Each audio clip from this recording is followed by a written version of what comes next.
Good morning, guys. Welcome to day 36 until I am or 35, sorry, until I'm a YouTube millionaire. What's on the surface of my mind right now, by the way, it's the 3rd of January, 2025, is a quote by one Reinhold Niebuhr. I had put this quote in an extended essay that I had written back in, I believe, 2018, called The Tools of Subterfuge. But the quote goes something like this. I'm paraphrasing because I'm getting it off the top of my head.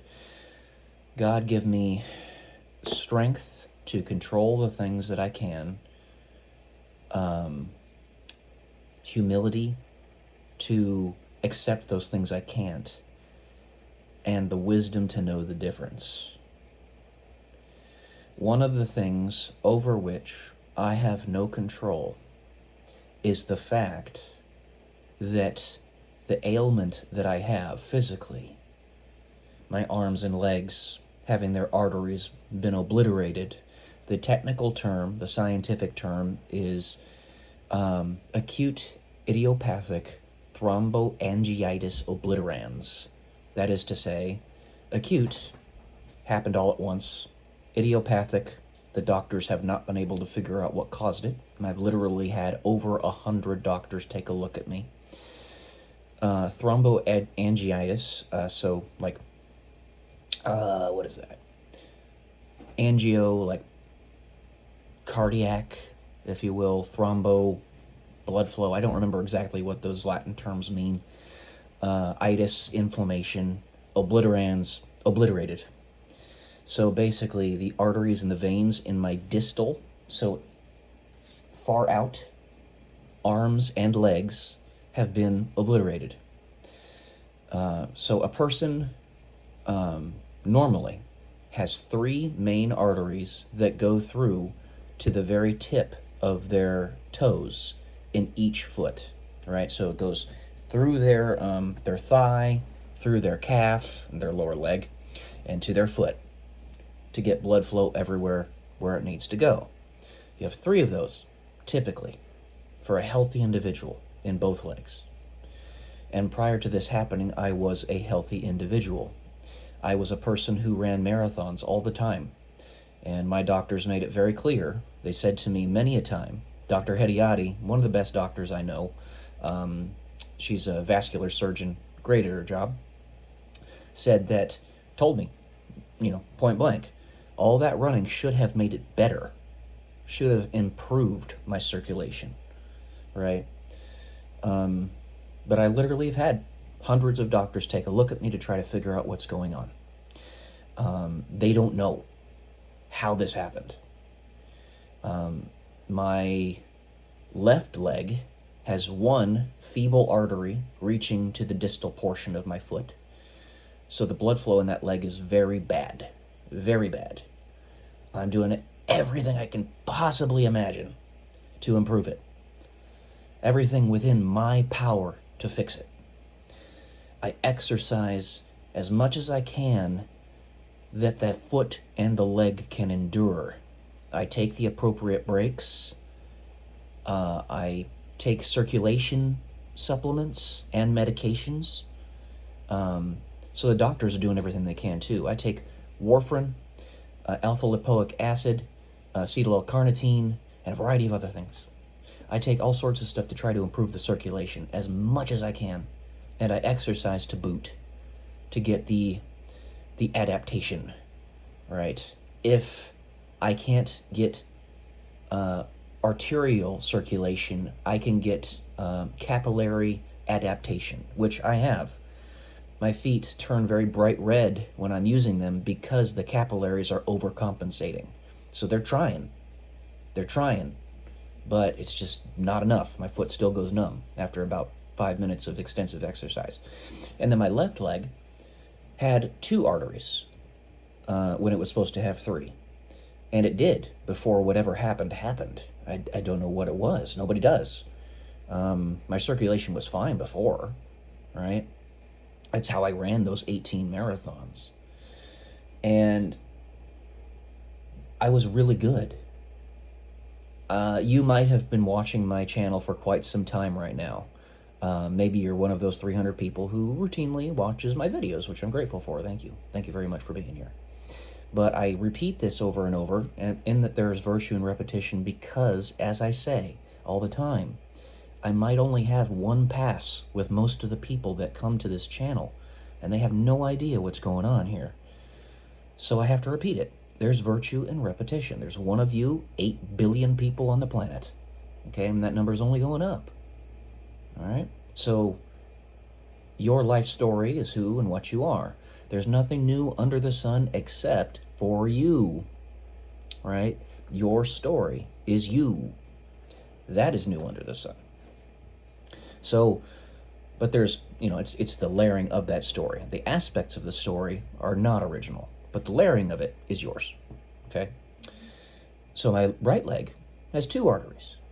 And I got a really bad ulcer in between my 4th and 5th toes back in 2022 that was so bad that I almost lost my pinky toe.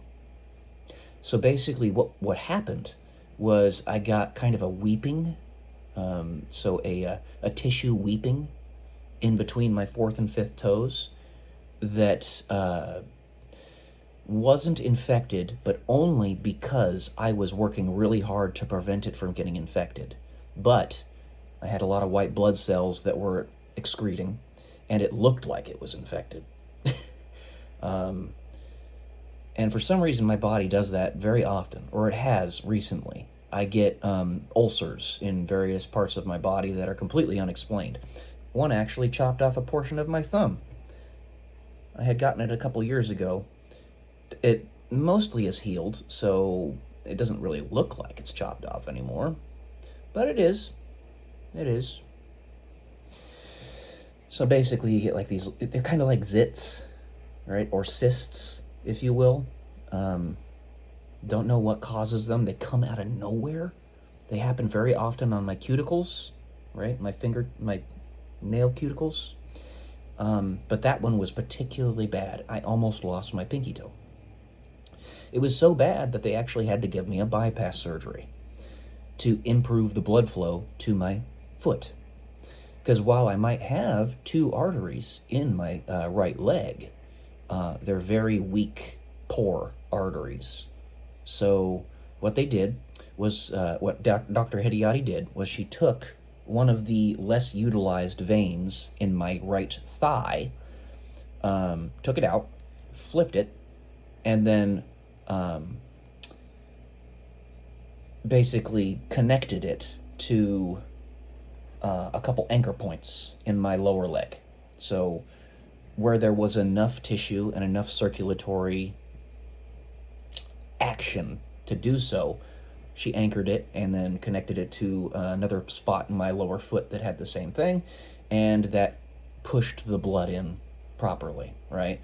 But I needed to go get a revision a couple hours after the surgery because I clotted. So they had to go in there and clot bust and fix it, because apparently, in addition to all this other rubbish and nonsense, whatever was going on with me, my blood was very thick. So INR, which stands for International Normalized Ratio, all right, is a metric that doctors use to determine how quickly your blood coagulates, right? That number for a normal person is 1, because it's on a normal distribution, right? And 1 is set to be the mean.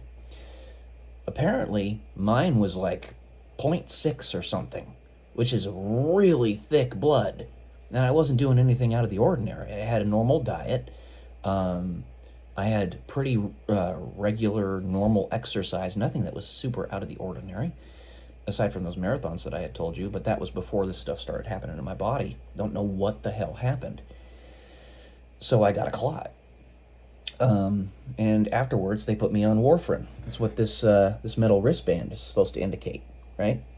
It's in case I have to get taken by an ambulance, this lets them know that I'm on warfarin so that I'm a bleeding risk. And now my INR is in the therapeutic range between 2 and 3. I don't like taking warfarin. It makes me fatigued, but it's better than clotting and having a stroke or a heart attack or something like that. So this stuff all happened out of nowhere. Nobody knows what happened. Nobody knows what caused it. And the only reason she could do the bypass on the right leg was because I had a backup artery. So if one artery failed, or if the bypass failed, I had a couple backups that would be okay. In my left leg, we wanted to do the bypass, but we couldn't because I only had that one feeble artery, and if that artery fails, if it failed, I would have lost my leg. Or the probability was very high that I could have lost my leg.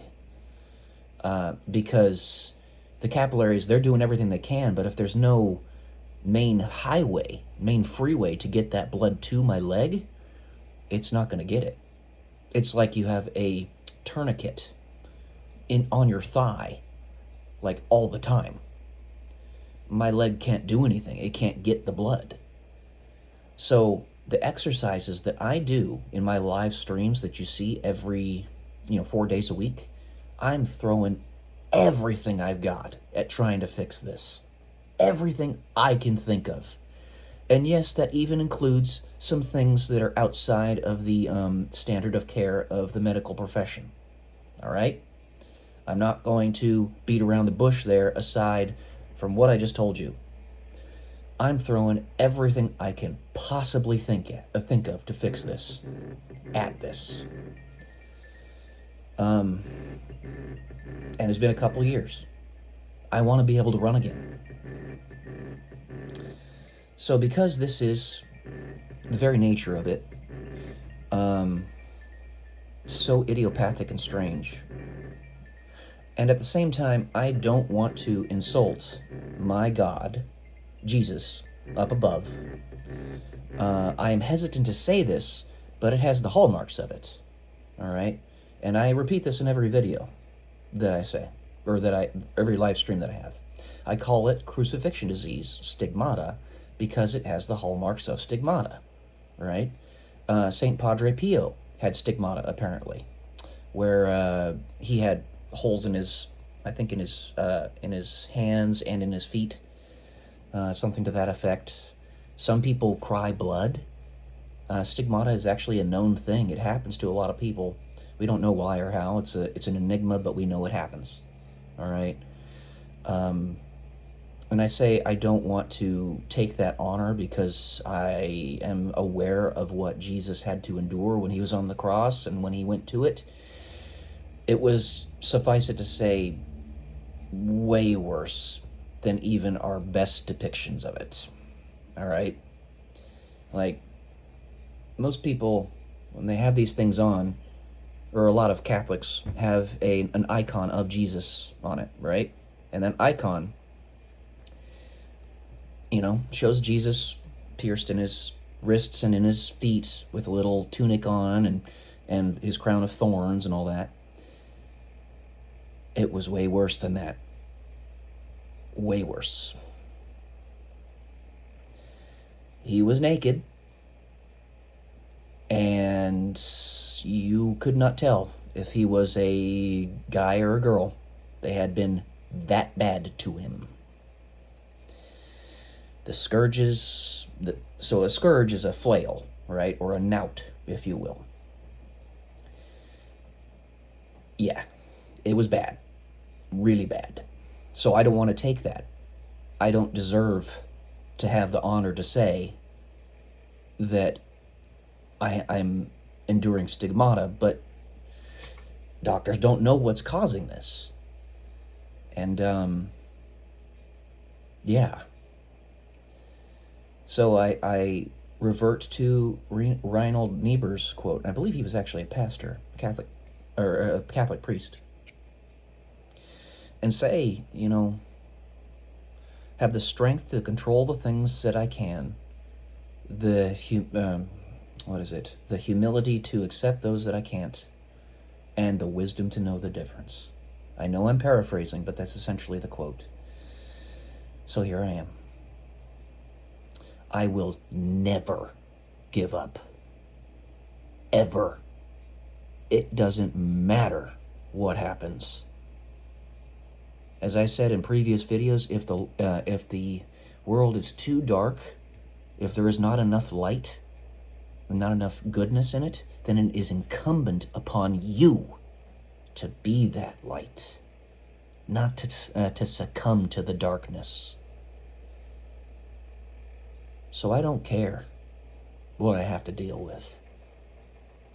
If this year has to be forced by me to be good, and those people trying to make it better, then we're gonna fucking force it. Enough. Enough. You guys have dealt with enough pain. All of you. 15 years of duking it out with a satanic pedophile ring that's 9,000 years old. It's time for some blessings to come our way. All y'all's way. No more pain. I'm done, and I'm sure you are all too. Let's get this done. All right? Love y'all. Peace. And the CIA must be obliterated.